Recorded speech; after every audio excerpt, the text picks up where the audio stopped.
ota qizisiz. Xush kelibsiz. Rahmat sizga.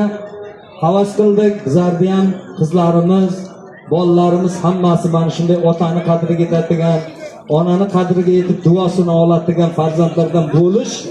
Mana shu yerda tomosha qilib qarsak chalayotganlarga ham nasib qilsin. Rahmonov G'ani bobo 1930-yilda Qashqadaryo viloyati Kitob tumani Qishliq qishlog'ida tug'ilgan. 1972-yildan 1980-yilgacha energetika muhandisi lavozimida ishlagan. Rahmonov G'ani bobo qishloqning telefon aloqa tizimi va elektr energiyasi bilan ta'minlashida o'zining katta hissasini qo'shgan. Eshit insof qil, qo'rq Xudodan. 1984-yil 29-iyunda mehnat faxriysi nishoni bilan taqdirlangan. Bitta qarsak chalinglar. Mana bizning mana shunday ulug' bobolarimiz bo'lgan.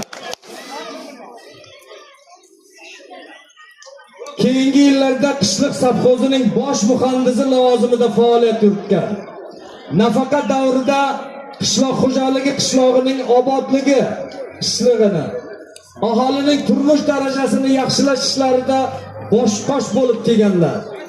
Rahmonov G'ani boboning farzandlari va nabiralari bugungi kunda yurtimizning turli sohalarida xalq xizmatida fidokorona mehnat qilib kelmoqda.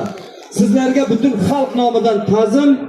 Mana shu bobomizni shuncha qadrlab, qimmatiga yetib, xotirlab turibsizlar.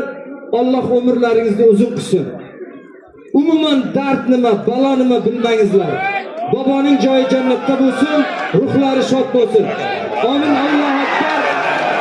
Bularning sovrini qani? Sovrini. Rahmonov G'ani bobo.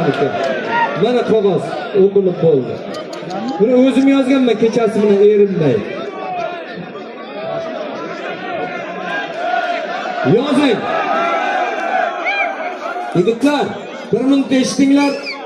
O'ng qo'limda O'zbekistonning eng chiroyli kurashchisi degan nomni qozongan Nodir Polvon, Osiyo O'zbekiston chempioni, xalqaro toifadagi sport ustasi, Yakkabog' farzandi. Yozdingizmi? Chap qo'limda Samarqand viloyatidan xalqaro toifadagi sport ustasi Sardor Polvonga bitta qarsak chalamiz mehmonimizga. Rahmonov